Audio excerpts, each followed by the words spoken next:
Hi, I'm Chris. I hope you're well. It is Holy Saturday, and I am sitting in my kitchen, and I just wanted to say thank you to friends and family and customers who have been calling, messaging, reaching out with prayers and love and support. Thank you. Big thank you to Laura, a dear friend who sent me a coffee mug. A coffee mug that came with like this really cool spoon. So thank you, Laura. It says, love grows here. So for those of you who don't know, my name is Christine, and I live in central Pennsylvania, and the last few weeks have been challenging, to say the least. I'm going to keep this post to 15 minutes because we're all busy. Nobody has time to listen to me moan and groan, and I'm not going to moan and groan. I'm just going to give everybody an update. Okay, so the end of February, my blood pressure went through the roof, and I got sent to the emergency room because my EKG was not good, and they needed to know why. And hi, Pam. Hi, Misty. Misty, I was thinking about you a couple minutes ago because I just ate a whole bunch of pickles. So the end of February, I went to the emergency room because my EKG was not good and my blood pressure was really, really high. And from that situation, the good news was I didn't have a heart attack. The bad news was I needed to have a stress test done, and then the stress test required me to have a cardio CT scan done, and that was done this past Tuesday, the 4th. As I came out of that cardio scan, when I got into my car, there was a message from my boss from my 9-to-5 job saying, please call me, which for those of you who know my boss, he's a very chill kind of guy, and he knew everything that was going on with me medically. So the fact that he was reaching out to me when he knew I was going to be in the office later in the day was surprising. But I called him because if he asks me to call him, obviously it's important. So I called him, and I found out that a dear friend of mine and coworker had passed away the previous morning from a massive heart attack. And I sat there in my car in the parking lot, and all I could say was, oh my God, oh my God, oh my God, because Jose is a wonderful man, and he has 2 teenage sons, and he has a heart as big as Texas. And he's like at least 5 years younger than me. And the fact that he had passed away from a massive heart attack when I had just been talking to him the day before, sort of was hard. His funeral is going to be next week. And please keep him and his family in your prayers. He is a wonderful, wonderful man that we lost way too soon. So I then got home and was sort of shooken up because I had just gotten a cardio CT and a friend had just died of a massive heart attack. So for those of you who don't know, with all the tests and stuff that was going on, they did a lot of blood work and my cholesterol through the roof. I'm not complaining about this. I'm just reporting it because honestly, I sort of kind of definitely feel like I did this all to myself. It's like complaining about getting hit by a car when you run into traffic, right? Like I'm a smart person. I should know better how to take care of myself. Clearly, I have not been doing that for a very long time. And so the due came bill. The bill came due, the bill came due. And I am now officially a diabetic. Yay! Not. So that's where we are. So I've quickly learned that my rheumatoid arthritis, makes my blood stickier, and the diabetes makes my blood stickier, and the cholesterol makes my blood stickier. And the results of the cardio scan, the cardiologist called me himself on Thursday night. And first I'm like, oh my God, The cardiologist himself is calling me. This is not good news. But I'm so grateful that my cardiologist did call me, because he said, okay, Christine, this is the situation. You've got a blockage. It's 50 to 60%. That's not good news. However, we're not going to do anything like invasive, no surgery, nothing now. We need to treat you with medicine. Okay, P.S. and by the way, the medicine that I'm on, anyway, but I'm taking my medicine. I'm going to be a good patient. He said, we're not going to be able to take down the blockage, but we can stop it from getting worse. He said, your blood flow past the blockage is good. So that's good news. But hey, you've got to this is a major wake-up call for you. We've got to get your cholesterol under control. We've got to get your blood pressure under control. We've got to get your diabetes under control. We've got to get everything under control, because Christine, you are out of control physically. It's your body is going tilt. This is not good. So he upped medications. He changed medications. The medications make me exhausted. So I'm going to drink more of that green matcha muck tea so that I have more energy at some point, because right now I literally could sleep 20 hours a day and wake up still tired. That's why I look like this. Getting dressed and getting a cup of coffee is all the energy I have. I'm not complaining. I'm just sharing. So if you know somebody who's just was diagnosed with diabetes or high cholesterol or a heart problem or RA, understand that the medications that are treatment are also, there's a side effect to that, okay? And we also need a moment to adjust. I literally was in the store picking up stuff, and the cashier was so sweet to me. I think I talked about that a couple weeks ago.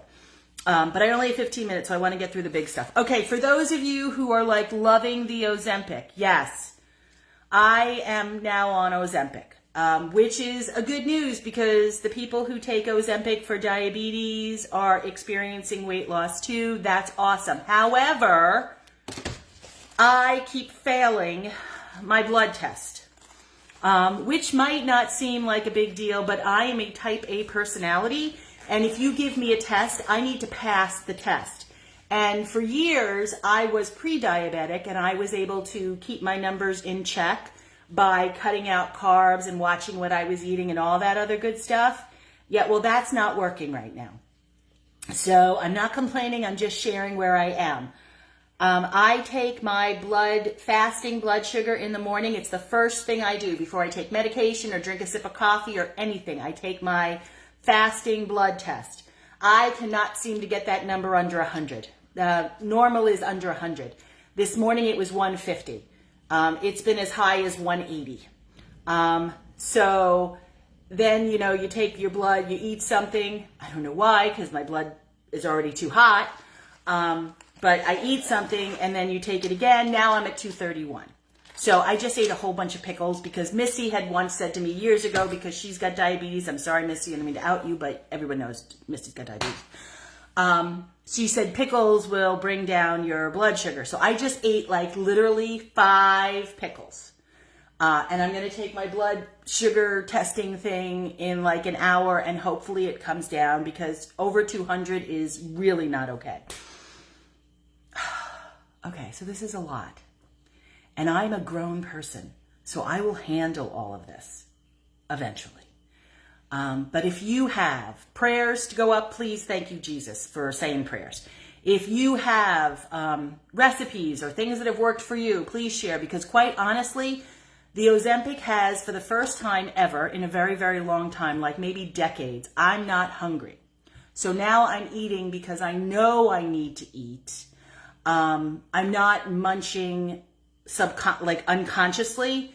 I'm actually eating breakfast, lunch, dinner, because I know I need to eat, so I'm not getting creative. There are some people who are the creative people. I'm not the creative cook. I'm not. I need simple, really easy stuff. I'm going to boil a half dozen eggs so that I have hard-boiled eggs every morning, so I can just eat hard-boiled eggs, because I just need easy. Because I just don't want to eat. You know what I mean? I'll just drink coffee and drink my water and be done. I just need my body to be healthier. So if you've got like tips and tricks, I'm ears. My doctor did say that I could start walking. So yesterday I went for a brisk walk, and I am going to brisk walk every day, because every day that I'm alive, I'm going to do my best to take care of myself. And not just physically, I've got to take care of myself emotionally and spiritually and financially, and it's a lot. Adulting is not easy. You know this. We all have our challenges. I know this. So I'm not complaining so that you're taking on my woes. I'm just sharing, because right now I'm feeling very, very overwhelmed. Diabetes is a beast. If you don't have diabetes, that's great. Watch what you eat. Watch your carbs. Carbs turn into sugar. Sugar in your blood is sticky. Sticky blood gets stuck, causing other problems. So, I am going to continue to update you, whether you want me to or not. Thank you, Joe. And because I am going to come through the other side of this healthier, mentally, spiritually, physically, emotionally. And I am going to help other people by sharing where I am. I did something last night, and I think I did it when I was sort of like not really awake. That I don't know if I've ever done this before. I bought a scale.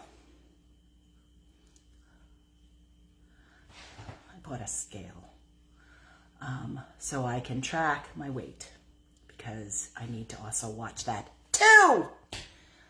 For those of you who care to know, when all this started up, I was a little higher than 300 pounds.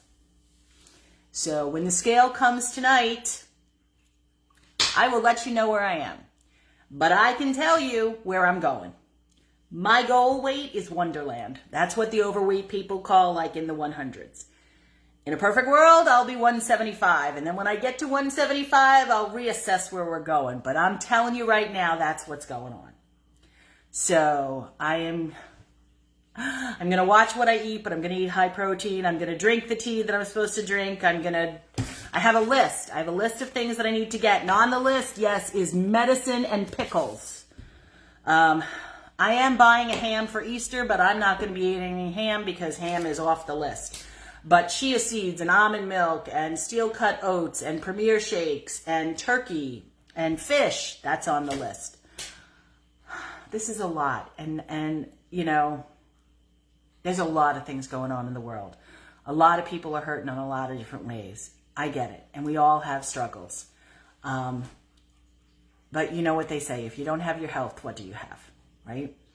So I am now down in the trenches, because I've got to take care of a lot of things, and I've got to summon up the physical and mental strength to do it. And just like you, we're going to do this, because that's what we do. We overcome. We are the underdogs. We're moms. We are women. We are superheroes from birth and beyond, right? So I'm sharing because so many of you have reached out, and I thought this was probably the most effective way to share. I'm struggling, and there's no upside to that, except the fact that by the grace of God, I am still here to struggle. And so I will embrace the struggle as part of my journey to better health, physically, mentally, emotionally, spiritually, I want the whole enchilada. Without the enchilada, high cholesterol, high carbs, high sugar. I want the flavor without the bad stuff, okay? I'm going to have to figure out a new way, because emotional eating is now officially off the table. And if you weren't aware of this before, if I wasn't clear and honest and transparent about it before, I am absolutely an emotional eater. It is a hobby, pastime, joy, whatever. And now it's off the table. I'm not the only person that this happens to. So I'm going to go because my 15 minutes is up. Happy Holy Saturday. For those who celebrate Easter, happy Easter. For those of you who celebrate Passover, happy Passover. I love you and I thank you.